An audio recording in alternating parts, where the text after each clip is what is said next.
Alors on va se poser la question fondamentale en machine learning. Comment on peut être sûr qu'un modèle qui cartonne sur ses données d'entraînement va vraiment être performant dans le monde réel? C'est ça le grand mystère de la généralisation. Et aujourd'hui, on va essayer de la percer ensemble. Imaginez un peu le tableau. On a un modèle et il affiche une précision de 99%. Dingue, non? On se dit que c'est gagné. Mais attention, cette performance, c'est en labo. Ça ne nous dit absolument rien sur comment il va se comporter face à des données qu'il n'a jamais vues. Et c'est justement là que se trouve tout l'enjeu. Ok, pour y voir un peu plus clair, mettons les choses au clair avec deux termes essentiels. D'un côté, on a l'erreur empirique. Ça c'est facile, c'est l'erreur du modèle sur les données qu'il connaît déjà, celle de l'entraînement. On pourrait dire que c'est sa performance à la maison.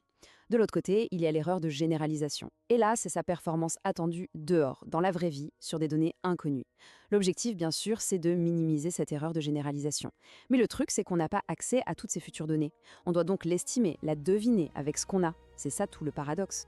Alors, avant que le deep learning ne vienne tout chambouler, les règles du jeu semblaient assez simples, assez claires. L'idée, c'était que pour garantir qu'un modèle généralise bien, il fallait le contrôler, le brider même. Il ne fallait surtout pas qu'il soit trop complexe. Allez, on va jeter un œil à cette approche, disons, classique. La technique la plus simple et la plus connue pour estimer cette fameuse erreur de généralisation, c'est de diviser nos données. On fait 3 paquets.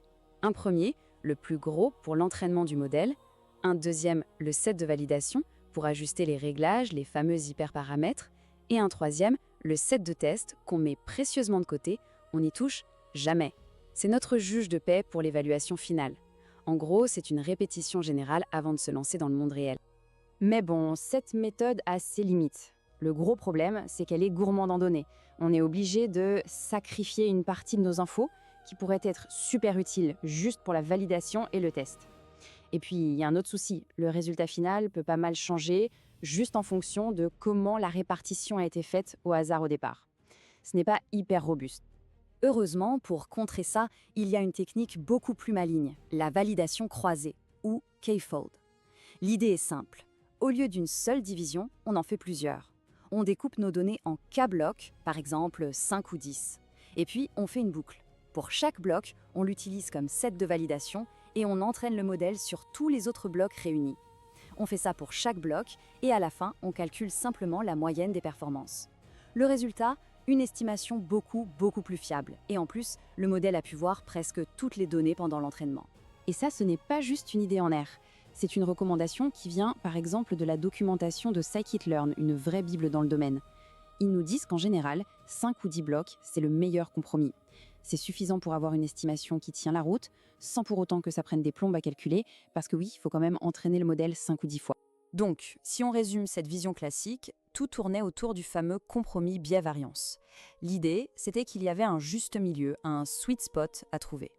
Si le modèle était trop simple, il était biaisé, il ne pouvait pas capter la complexité des données, mais s'il était trop complexe, il tombait dans le surapprentissage, l'overfitting. C'est-à-dire qu'il apprenait tout par cœur, y compris le bruit, les imperfections. Et du coup, il devenait nul pour généraliser. La règle d'or, c'était donc de ne jamais aller trop loin dans la complexité. Et puis, quelque chose est venu tout casser. Une observation, un résultat qui ne collait pas du tout avec cette belle théorie bien rangée. C'est là que notre histoire commence vraiment. C'est le début du mystère. Le point de rupture, c'est un article de 2016, de Zhang et son équipe. Et ce qu'ils ont montré a fait l'effet d'une vraie bombe. Ils ont pris des réseaux de neurones dernier cri et ils ont prouvé qu'ils pouvaient atteindre une erreur de 0% sur les données d'entraînement, même en mélangeant complètement les étiquettes au hasard. C'est-à-dire en apprenant à associer une image de chat à l'étiquette voiture, et ainsi de suite. Du pur bruit. Réfléchissons un instant aux implications. C'est énorme. Si un modèle est capable de mémoriser par cœur des associations complètement absurdes, ça veut dire qu'il a une capacité de mémorisation quasi infinie. Et là, toutes les théories classiques qui nous disaient de limiter la complexité, elles s'effondrent. D'après elles, un modèle comme ça devrait être une catastrophe en généralisation. Sauf que ce sont exactement ces modèles-là qui pulvérisent tous les records de performance dans le monde réel. Ça n'a aucun sens. Et ça nous amène à la question qui tue. Si ces modèles ultra complexes peuvent mémoriser n'importe quel bruit, n'importe quoi, pourquoi est-ce qu'ils arrivent à généraliser aussi bien sur des vraies données? C'est comme un étudiant qui serait capable d'apprendre l'annuaire par cœur.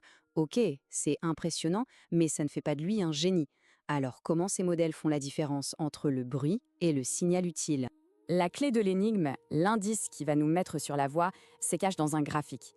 Un graphique assez bizarre et complètement contre-intuitif. C'est notre pièce à conviction numéro 1. Et là, voilà, cette fameuse courbe de double descente. Suivons-la ensemble. Au début, tout va bien. On augmente la complexité du modèle et l'erreur sur les données de test diminue. C'est le régime classique. Puis, on continue et là, l'erreur remonte.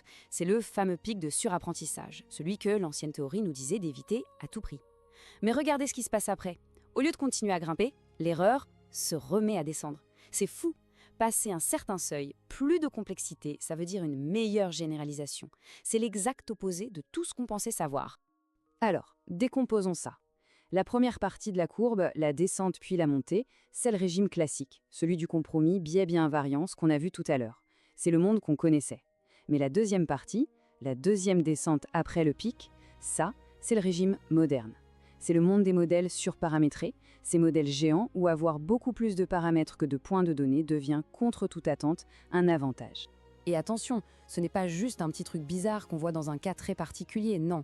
Ce phénomène de double descente, on l'observe partout dans le deep learning moderne. Sur les modèles d'images, comme les CNN, les ResNet, et même sur les géants du langage, les Transformers.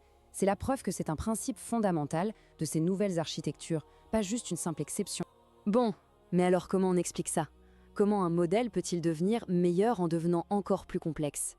La réponse se trouve dans une nouvelle manière de voir les choses, dans la façon dont les modèles sont subtilement guidés vers les bonnes solutions. C'est ici que le vrai changement de paradigme a lieu. Avant, on parlait de biais de restriction. L'idée, c'était de mettre le modèle dans une boîte, de le contraindre à être simple en limitant sa puissance. Aujourd'hui, on parle de biais inductifs souples. C'est très différent. On donne au modèle un terrain de jeu immense, une liberté quasi totale, mais on l'encourage à suivre une certaine direction. Par exemple, l'algorithme d'entraînement va avoir une préférence pour des solutions où les poids des connexions sont petits. Et il se trouve que ces solutions plus simples sont souvent celles qui généralisent le mieux. Cette image illustre super bien la différence. D'un côté, le biais de restriction. C'est la boîte rigide. L'ensemble des solutions que le modèle peut trouver est limité. Si la solution parfaite est en dehors de la boîte, tant pis, il ne la trouvera jamais. De l'autre côté, le biais souple. Là, le terrain de jeu est immense. Le modèle peut théoriquement trouver n'importe quelle solution. Mais l'algorithme d'entraînement va le pousser gentiment, l'inciter à aller vers une zone de solution préférée, des solutions plus simples, plus élégantes.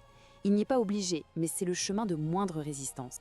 Et voilà le point clé à retenir, la surparamétrisation, le fait d'avoir des tonnes de paramètres, ce n'est plus vu comme le problème, en fait ça fait partie de la solution. Ça crée un océan de solutions qui collent toutes parfaitement aux données d'entraînement.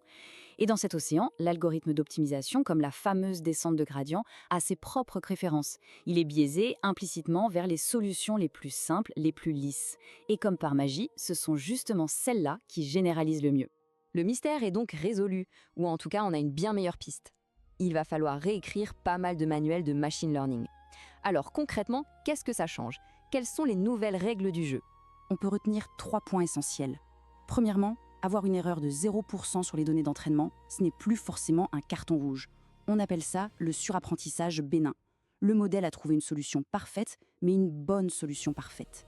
Deuxièmement, plus grand, ça peut être meilleur. C'est ce que nous dit la courbe de double descente. Et enfin, et c'est sans doute le plus important, la vraie clé, ce n'est pas tant de limiter la taille du modèle, mais de réfléchir à ses biais inductifs, de le concevoir pour qu'il ait une préférence naturelle pour les bonnes solutions. Et tout ça, ça nous laisse avec une question passionnante pour le futur. La course au gigantisme, à qui y aura le plus de paramètres, n'est peut-être pas la seule réponse. La prochaine grande étape, c'est de vraiment comprendre et de maîtriser ces fameux biais souples. L'objectif, c'est de construire des modèles qui ne sont pas seulement énormes, mais qui sont surtout intelligents, avec le bon type de complexité pour le bon problème. Et sur ce point, la recherche ne fait que commencer.